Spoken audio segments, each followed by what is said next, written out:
বিসমিল্লাহির রহমানির রহিম। দক্ষিণ চট্টগ্রাম কর্তৃক আয়োজিত আজকের এই ইফতার মাহফিল অনুষ্ঠানের সম্মানিত সভাপতি, মঞ্চে উপস্থিত স্থায়ী কমিটির সম্মানিত সদস্য জনাব আমির খসরু মাহমুদ সহ উপস্থিত অন্যান্য নেতৃবৃন্দ, আমার সামনে উপস্থিত দক্ষিণ চট্টগ্রামের বিএনপি সহ বিভিন্ন অঙ্গ সহযোগী সংগঠনের নেতৃবৃন্দ, কর্মী ভাইরা এবং উপস্থিত যারা জেল জুলুমের শিকার হয়ে এসেছেন সেই সকল কারামুক্ত ভাইরা, আসসালামু আলাইকুম। আজকে আমরা এখানে ইফতার মাহফিলে সকলে একত্রিত হয়েছি। এক, রমাদান ইফতার উপলক্ষে আমরা একত্রিত হয়েছি। দুই, বিগত আন্দোলনের সময় সমগ্র বাংলাদেশে, চট্টগ্রাম, দক্ষিণ চট্টগ্রাম সহ সমগ্র বাংলাদেশে আমাদের হাজার হাজার নেতাকর্মীকে বর্তমানের এই ডামি সরকার জেলবন্দি করেছিল। তাদের অনেকেই আজকে মুক্ত হয়ে আমাদের সামনে এসেছেন। সেই মানুষগুলোকে আমরা আজকে শুভেচ্ছা জানানোর জন্য এই ইফতার মাহফিলে একত্রিত হয়েছি। আমি জেল মুক্ত আমাদের সেই কারাবন্দী মুক্ত সকল ভাইকে সংগ্রামী শুভেচ্ছা জানাচ্ছি।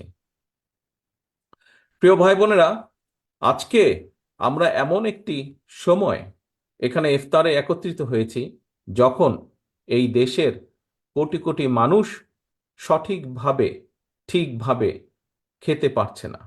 যখন এই দেশের কোটি কোটি মানুষ, আমরা দেখেছি পত্রিকায় খবর বেরিয়েছে, কোটি কোটি মানুষ প্রতি মাসে ঋণ করে তাদের সংসার চালাতে হচ্ছে। আমরা দেখছি এমন একটি সময় আজকে আমরা এই ইফতার মাহফিলে একত্রিত হয়েছি যখন বাংলাদেশের যুবকেরা, বাংলাদেশের শিক্ষিত যুবকেরা হোক বা শিক্ষা যোগ্যতা হিসেবে যুবকেরা হোক, তারা কর্মসংস্থানের ব্যবস্থা করতে পারছে না, অথচ বিদেশি লক্ষ লক্ষ মানুষ এসে এই দেশে যুবকদের কর্মসংস্থানের জায়গা দখল করছে। অথচ বাংলাদেশের যুবকদেরকে আমরা দেখছি সাগর পাড়ি দিতে গিয়ে সাগরে ডুবে মারা যাচ্ছে। প্রিয় ভাই বোনেরা, এরকম বহু ঘটনা আমরা দেখছি। আমরা দেখছি আজকের এই দামি সরকারের লোকজন, তারা তাদের সামান্য জ্বর সর্দি কাশি হলে আমরা দেখেছি তারা বিদেশে চলে যাচ্ছে চিকিৎসা নিতে, অথবা সামান্য চেক আপ করানোর জন্য বিদেশে যাচ্ছে। অথচ আমরা দেখছি বাংলাদেশের লক্ষ লক্ষ মানুষের জন্য একজন ডাক্তার, বাংলাদেশের লক্ষ মানুষের জন্য একজনও নার্স নেই, একজন নার্সও নেই। আমরা দেখছি বাংলাদেশের লক্ষ মানুষের জন্য হাসপাতালের একটি আইসিইউ বেডও নেই আনুপাতিক হারে। প্রিয় সহকর্মীবৃন্দ, যখন আমরা এমন একটি সময় আজকে এই ইফতার মাহফিলে একত্রিত হয়েছি যখন আমরা দেখছি যে এই ডামি সরকারের যে লোকজন, তারা তাদের সন্তানদের লেখাপড়ার জন্য তারা বিদেশে পাঠিয়ে দিচ্ছে। কারণ আজকে আমরা দেখেছি কিভাবে কিভাবে দেশের সম্পদগুলো লুটতারাজ করে, লুটপাট করে তারা বাইরে নিয়ে গিয়েছে। বিদেশে তারা তাদের সহায় সম্পত্তি গড়ে তুলেছে, তাদের ছেলে মেয়েদেরকে তারা বাইরে রাখছে। অথচ বাংলাদেশে এমন একটি বাংলাদেশে এমন একটি সিলেবাস তারা দিচ্ছে, স্কুলের ছাত্রছাত্রীদের শিক্ষা ব্যবস্থা এমনভাবে তৈরি করছে যে ভবিষ্যতে তারা একটি মেরুদণ্ডহীন প্রজন্ম তৈরি করছে, যে শিক্ষা ব্যবস্থার মাধ্যমে এই দেশের ভবিষ্যৎ প্রজন্ম কোনো রকম শিক্ষা তারা, ভালো কোনো শিক্ষা তারা গ্রহণ করতে পারবে না। শুধু তাই নয়, আজকে এই 15-16 বছর ধরে এরা ক্ষমতা দখল করে রেখেছে, কিন্তু একসময় বাংলাদেশে ঢাকা বিশ্ববিদ্যালয় পাশ্চাত্যের ইউনিভার্সিটি হিসেবে পরিচিত ছিল। অথচ আমরা দেখেছি গত 15-16 বছরে অনেক বড় বড় কথা শুনেছি আমরা এদের, অথচ পৃথিবীর বিশ্বের 1000টি র্যাঙ্কিংয়ে 1000টি শিক্ষা প্রতিষ্ঠানের মধ্যে ঢাকা বিশ্ববিদ্যালয় স্থান করে নিতে পারেনি। বরং আমরা দেখেছি আবরারের মতন মেধাবী ছাত্ররা, যারা দেশের স্বাধীনতা সার্বভৌমত্ব নিয়ে কথা বলেছিল, তাদের মতন সন্তানদেরকে, এই দেশের সন্তানদেরকে পিটিয়ে হত্যা করেছে। আমরা দেখছি ঢাকা বিশ্ববিদ্যালয় সহ বড় বড় বিশ্ববিদ্যালয়গুলো বা কলেজগুলোর যে আবাসিক হলগুলো আছে, সেখানে ছাত্রলীগ নামক সন্ত্রাসী যে সংগঠনটি, এই সংগঠনটি তাদের টর্চার সেল বানিয়েছে, তৈরি করেছে এই প্রতিষ্ঠানগুলোতে। প্রিয় সহকর্মীবৃন্দ, প্রিয় ভাই, উপস্থিত ভাই বোনেরা, আজকে সামগ্রিকভাবে দেশের এই চিত্র। দুদিন আগে আমরা পত্রিকায় দেখলাম, এত উন্নয়নের গল্প শুনলাম, কিন্তু বায়ু দূষণে বাংলাদেশ বিশ্বের প্রথম স্থান অধিকার করেছে। বায়ু দূষণে ঢাকা শহর, বাংলাদেশের রাজধানী ঢাকা শহর দ্বিতীয় স্থান অধিকার করেছে। এইভাবে যদি আমরা দেখি, গত 15-16 বছরে এই ডামি সরকার দেশের প্রত্যেকটি সেক্টরকে, সেটি আইন শৃঙ্খলা হোক, সেটি বিচার ব্যবস্থা হোক, সেটি অর্থনীতি হোক, প্রত্যেকটি সেক্টরকে তারা ধ্বংস করে দিয়েছে। এবং আজকে বাংলাদেশের মানুষ পরতে পরতে এই বিষয়গুলো অনুভব করছে। আজকে এই যে যাদেরকে আমরা এখানে শুভেচ্ছা জানানোর জন্য, সম্বর্ধনা দেওয়ার জন্য আমরা আজ ইফতার মাহফিলে একত্রিত হয়েছি, এই মানুষগুলো কেন কারাবরণ করেছিল, এইটিও একটি বিষয়। আজকে এই মানুষগুলো তো তাদের নিজেদের কারণে, নিজেদের কোনো ব্যক্তি কারণে তো তারা কারাবরণ করেনি। তারা কারাবরণ করেছিল তাদেরকে আজকের এই স্বৈরাচার বলেন, ডামি সরকার বলেন, 14 সালের ভোট ডাকাত সরকার অথবা 18 সালের নিশি রাতের সরকার বলেন, কেন তারা এদেরকে বেআইনিভাবে মিথ্যে মামলা দিয়ে এই মানুষগুলোকে জেলের পেছনে বন্দি করেছিল? কারণ এই মানুষগুলো, এই যে আজকে যাদেরকে আমরা সম্বোধনা দিচ্ছে, এইরকম বাংলাদেশের হাজার হাজার নয়, লক্ষ লক্ষ বিএনপির নেতাকর্মী তারা প্রতিবাদ জানিয়েছিল তাদের বাংলাদেশের মানুষের যে ভোটের অধিকার হরণ করা হয়েছে, সেই ভোটের অধিকারকে পুনঃপ্রতিষ্ঠিত করতে চেয়েছিল এই মানুষগুলো। বাংলাদেশের মানুষের কথা বলার যে অধিকার কেড়ে নেওয়া হয়েছে, সেই অধিকারকে পুনঃপ্রতিষ্ঠিত করতে চেয়েছিল এই মানুষগুলো। এবং সেই জন্যই আজকে আমাদের সামনে যারা উপস্থিত, এরকম সারা বাংলাদেশে বিরোধী দল বিএনপি সহ সকল বিরোধী দলের লক্ষ লক্ষ নেতাকর্মীকে মিথ্যে মামলা দেওয়া হয়েছে, হাজার হাজার নেতাকর্মীকে কারান্তরীণ করা হয়েছিল। প্রিয় ভাই বোনেরা, আজকে বাংলাদেশের মানুষের যে শুধু ভোটের অধিকারই লুণ্ঠন করা হয়েছে তা না, আজকে বাংলাদেশের প্রতিটি সেক্টরকে যে ধ্বংস করে দেওয়া হয়েছে শুধু তাই নয়, আজকে বাংলাদেশের মানুষের অর্থ সম্পদ লুটতারাজ করে এই ডামি সরকার যে বিদেশে নিজেদের আরাম আয়েশ গড়ে তুলেছে শুধু তাই নয়, আজকে আপনারা দেখেছেন দুদিন আগের কথা মাত্র, এই ডামি সরকারের মন্ত্রীরা কি বলেছে।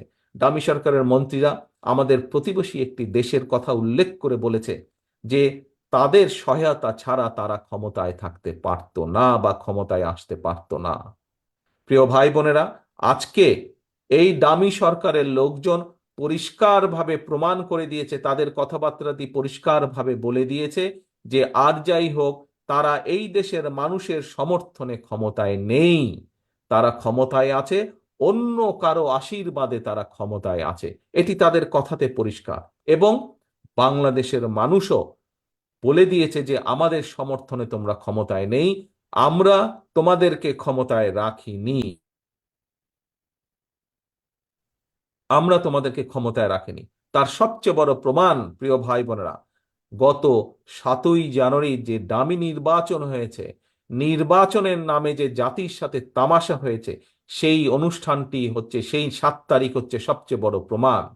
আজকে আপনারা যারা এখানে শুভেচ্ছা নিতে এসেছেন, আজকে এর বাইরেও বিএনপি সহ বিরোধী দলের যত নেতাকর্মী আজকে এই অনুষ্ঠান সহ সমগ্র চট্টগ্রাম সহ সমগ্র বাংলাদেশে আছেন, আমরা সকলে দেশের মানুষকে সেদিন আহ্বান জানিয়েছিলাম। কি আহ্বান জানিয়েছিলাম?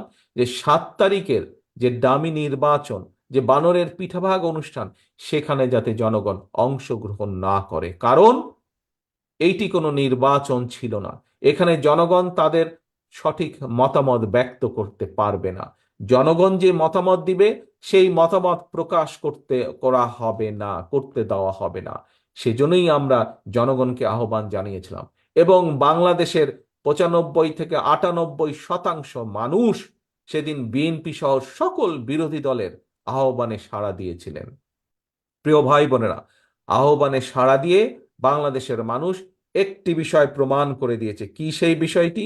সেই বিষয়টি হচ্ছে বিএনপি সহ বিরোধী দল দেশ এবং জাতি নিয়ে যে কথাগুলো বারবার বলে এসেছে, সেই কথাগুলোর প্রতি জনগণের সমর্থন আছে এবং সেটি 7 তারিখে প্রমাণ হয়েছে।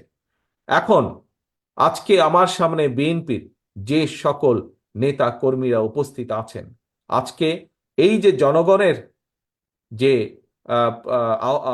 আমাদের আহ্বানে যে জনগণের সাড়া, এই সাড়ার মাধ্যমে জনগণ একটি কথা পরিষ্কারভাবে বিএনপি সহ সকল বিরোধী দলের কাছে পৌঁছে দিয়েছে তাদের বার্তা, জনগণের বার্তা। জনগণের কি সেই বার্তা? জনগণ এই অবস্থার পরিবর্তন চায়, জনগণ এই পরিস্থিতির পরিবর্তন চায়, জনগণ চায় সেই রকম একটি সরকার দেখতে, যেই সরকার জনগণের বিষয়গুলো নিয়ে কাজ করবে, জনগণের কথা ভেবে কাজ করবে, দেশের কথা ভেবে কাজ করবে। জনগণ সেই রকম একটি জবাবদিহিমূলক সরকার দেখতে চায়, এবং যে সরকারকে জনগণ তাদের ভোট দ্বারা নির্বাচিত করবে। আজকে বাংলাদেশের জনগণ বিএনপি সহ সকল বিরোধী দলকে সেই দায়িত্ব দিয়েছে। আপনারা সেই দায়িত্ব পালনকারী এক একজন কর্মকর্তা, এক একজন কর্মী সেই দায়িত্ব পালন করার জন্য। প্রিয় উপস্থিত ভাই বোনেরা, আজকে এই ইফতার মাহফিলে আমরা যেমন আমাদের কারামুক্ত সহকর্মীদেরকে শুভেচ্ছা জানাচ্ছি, সম্বর্ধনা দিচ্ছি, একইভাবে আজকে আমাদেরকে এই ইফতার মাহফিলে আমাদেরকে প্রতিজ্ঞা করতে হবে, শপথ করতে হবে, জনগণ আমাদের উপরে বিশ্বাস রেখে, আস্থা রেখে যে দায়িত্ব বিএনপি সহ সকল বিরোধী দলকে দিয়েছে, সেই দায়িত্ব যাতে আমরা পালন করতে পারি। জনগণ যে বিশ্বাস আমাদেরকে আমানত হিসাবে দিয়েছে, সেই বিশ্বাস, জনগণের সেই বিশ্বাস যাতে আমরা রাখতে পারি, তার জন্য আমাদেরকে সর্বোচ্চ চেষ্টা করতে হবে। এবং একই সাথে আমি আজকে আহ্বান জানাবো বাংলাদেশের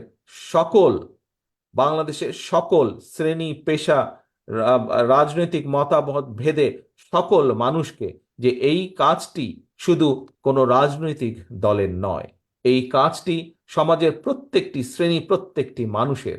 কাজেই শুধু রাজনৈতিক দলের উপরে এই দায়িত্ব ছেড়ে দিলে হবে না।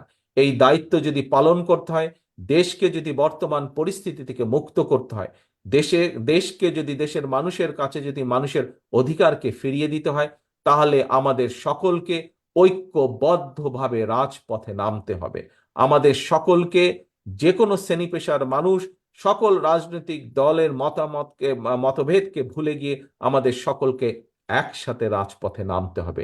তাহলেই আমরা এই দেশকে মুক্ত করতে পারবো।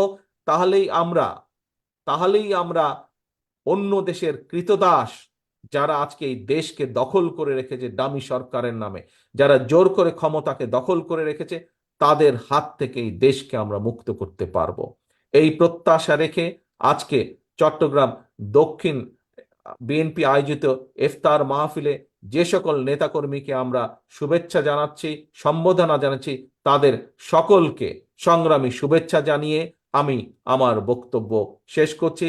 আমাদের প্রত্যাশা, ইনশাআল্লাহ আগামী দিনে একটি মুক্ত বাংলাদেশ, যে বাংলাদেশে মানুষ তার ভোট দিতে পারবে নিজের ইচ্ছা মতন, যে বাংলাদেশে মানুষ কথা বলতে পারবে তার ইচ্ছে মতন, সেই বাংলাদেশের প্রত্যাশা রেখে আমি আমার বক্তব্য শেষ করছি। আল্লাহ হাফেজ। বাংলাদেশ জিন্দাবাদ। বাংলাদেশ জাতীয়তাবাদী দল জিন্দাবাদ। আসসালামু আলাইকুম।